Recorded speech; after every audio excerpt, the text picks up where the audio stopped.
बिहार खबर में स्वागत है आप सभी का दोस्तों। मैं हूं आपके साथ गयासुद्दीन लसानी। आज के इस वीडियो में बिहार की 10 प्रमुख खबरों को आपके सामने रखेंगे और आपको इसके बारे में बताएंगे। तो चलिए खबरों में आगे बढ़ते हैं। पटना में परीक्षा माफिया का भंडाफोड़, सिपाही भर्ती में सेटिंग कराने वाले 2 गिरफ्तार। पटना के रामकृष्ण नगर में पुलिस ने सिपाही भर्ती परीक्षा में सेटिंग कराने वाले 2 परीक्षा माफिया को पकड़ लिया है। गुप्त सूचना के आधार पर पुलिस ने अग्रणी गैलेक्सी अपार्टमेंट में छापेमारी कर प्रेम प्रकाश पटेल और सुबोध कुमार को पकड़ा है। दोनों के पास से 45 अभ्यर्थियों के दस्तावेज, roll number, 3 walkie talkie, 7 mobile, 1 laptop, bullet bike, 2 car और ब्लैंक चेक बरामद हुए हैं। पुलिस पूछताछ में दोनों ने खुलासा किया कि वे 10% कमीशन पर काम करते थे। हर अभ्यर्थी से एडवांस में 2 लाख रुपए लेते थे और पूरी डील 5 से 6 लाख में तय होती थी। दोनों का दावा है कि उनका बॉस कोई और है, वे सिर्फ उसके इशारे पर काम करते थे। पुलिस अब गिरोह के मास्टरमाइंड की तलाश में जुटी हुई है।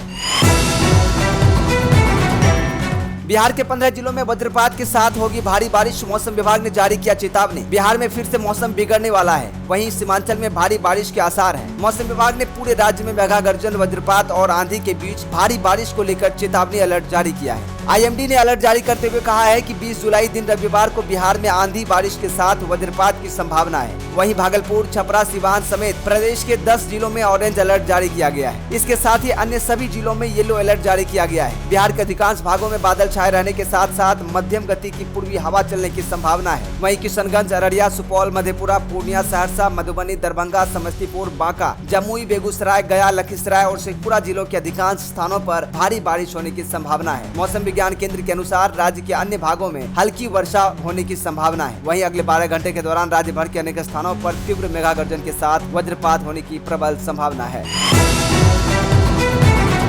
चंदन मिश्रा हत्याकांड में शेरू गैंग के शूटरों की हो रही पहचान, जेल से रची गई थी साजिश। पटना के पारस अस्पताल में गैंगस्टर चंदन मिश्रा हत्याकांड में बड़ा खुलासा हो सकता है। पुलिस सूत्रों के मुताबिक शेरू गैंग के शूटर्स की पहचान की जा रही है। बताया जा रहा है कि 10 लाख की सुपारी पर हत्या की साजिश रची गई थी। पुलिस ने पूछताछ और छापेमारी तेज कर दी है। इस कार्रवाई को बिहार पुलिस और STF ने मिलकर अंजाम देने में लगी है। ADG कुंदन कृष्णन के मुताबिक इस हत्या की साजिश बंगाल की जेल में रची गई थी। बता दें, चंदन मिश्रा 3 जुलाई को पैरोल पर बाहर आया था और 18 जुलाई तक उसे दोबारा जेल लौटना था, लेकिन 17 जुलाई को दिन दहाड़े उसकी गोली मारकर हत्या कर दी गई। पुलिस आरा, बक्सर, गया और झारखंड के कई हिस्सों में लगातार छापेमारी कर रही है। बिहार के इस जिले को मिला ओवरब्रिज का तोहफा, इस क्षेत्र के लोगों को मिलेगी जाम से राहत। बता दें, बिहार के मधुबनी जिले के जयनगर में वर्षों से जाम की समस्या से जूझ रहे लोगों के लिए अच्छी खबर है। भारत नेपाल सीमा से सटे इस क्षेत्र में ओवरब्रिज निर्माण की मंजूरी मिल गई है। करीब 1.1 किलोमीटर लंबे इस ब्रिज के बनने से ट्रैफिक जाम की समस्या काफी हद तक खत्म हो जाएगी। ओवरब्रिज की चौड़ाई करीब 7.5 मीटर तय की गई है और इसे 2 लेन का बनाया जाएगा। इससे न केवल यातायात सुगम होगा बल्कि बाजार आने जाने वाले लोगों को भी राहत मिलेगी। नेपाल से आने वाले ग्राहकों और जयनगर के स्थानीय व्यापारियों के लिए यह कदम काफी फायदेमंद माना जा रहा है। बिहार चुनाव में पोस्टर पॉलिटिक्स तेज, बीजेपी ने तेजस्वी को कहा क्रेडिट चोर। बिहार विधानसभा चुनाव में पोस्टर वार से लेकर सोशल मीडिया तक सियासी जंग तेज हो गई है। बीजेपी ने तेजस्वी यादव को क्रेडिट चोर बताते हुए पोस्टर जारी कर दिया है तो तेजस्वी ने गाने के जरिए पलटवार किया है। वहीं लालू प्रसाद यादव ने भी PM मोदी पर तंज कसते हुए बिहार में जुमलों की वापसी पर सवाल उठाया है। बता दें, अब मुकाबला सिर्फ रैलियों और बयानों तक सीमित नहीं रहा, बल्कि पोस्टर और सोशल मीडिया पर भी जोरदार पलटवार देखने को मिल रहा है। बीजेपी ने अपने आधिकारिक सोशल मीडिया पेज पर पोस्टर जारी कर लिखा, बिहार के लोग मस्त, क्रेडिट चोर तेजस्वी पस्त। पोस्टर में दावा किया गया कि बिहार सरकार ने 1 करोड़ रोजगार, 1100 रुपए पेंशन, 125 यूनिट फ्री बिजली और 35% महिला आरक्षण जैसे बड़े फैसले लिए हैं। लेकिन तेजस्वी यादव इन उपलब्धियों का क्रेडिट लेने की कोशिश कर रहे हैं।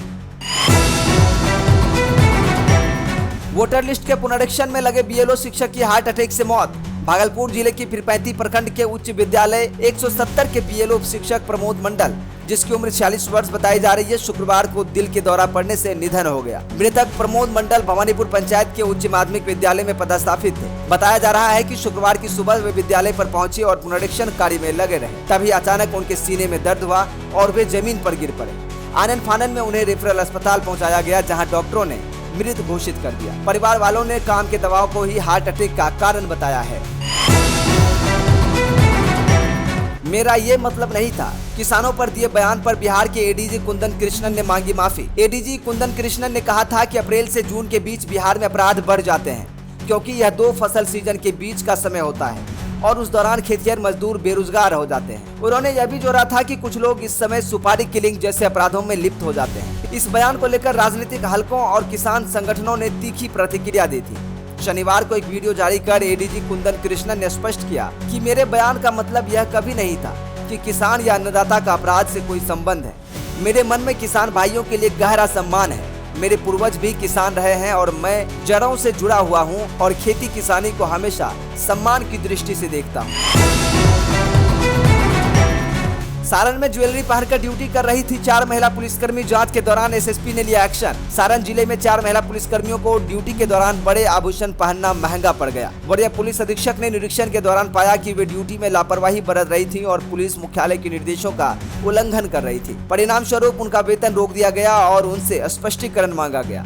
पुलिस मुख्यालय द्वारा कर्तव्य पालन के दौरान महिला पुलिस पदाधिकारियों एवं कर्मियों द्वारा बड़े आकार के आभूषण जैसे झुमका, नथिया, चूड़ियां एवं अन्य श्रृंगार प्रसाधन का पहनावा प्रतिबंधित किया गया है। कागज पर चल रहे एनजीओ और सोसाइटी को किया जाएगा चिन्हित, रद्द होंगे रजिस्ट्रेशन। बिहार में निष्क्रिय एनजीओ और सोसाइटियों पर सख्त कार्रवाई होगी। मद्य निषेध उत्पाद एवं निबंधन विभाग ने कागजी संस्थानों का रजिस्ट्रेशन रद्द करने की तैयारी शुरू कर दी है। विभाग के स्तर पर ऐसे संस्थानों को चिन्हित किया जा रहा है जिनका पता बदल दिया गया है या जो निर्धारित आधार पर काम नहीं कर रहे हैं। विभागीय जानकारी के अनुसार राज्य में वर्ष 1860 से 2016 तक कुल 34,776 एनजीओ का रजिस्ट्रेशन हुआ है और वर्ष 2016 के बाद ऑनलाइन रजिस्ट्रेशन की प्रक्रिया ने रफ्तार पकड़ ली है, जिसके तहत अब तक कुल 4570 एनजीओ और 1371 फर्म निबंधित किए गए हैं। चलिए रुख करते हैं अगली और अंतिम खबर की ओर। बता दें, बिहार में नीतीश कुमार ने दिया अधिकारियों को सतर्क रहने का सख्त आदेश। बढ़ते गंगा के जलस्तर का किया निरीक्षण। बिहार के मुख्यमंत्री नीतीश कुमार ने शनिवार को पटना में गंगा नदी के बढ़ते जलस्तर का जायजा लिया। भारी बारिश के कारण उत्पन्न हुई इस स्थिति को देखते हुए उन्होंने अधिकारियों को पूरी तरह से सतर्क रहने और बाढ़ को रोकथाम के उपायों को तत्काल लागू करने के निर्देश दिए हैं। उन्होंने अधिकारियों से तटबंधों की 24 घंटे निगरानी करने को कहा है ताकि किसी भी कमजोरी या दरार का शीघ्र पता लगाया जा सके और त्वरित कार्रवाई सुनिश्चित की जा सके।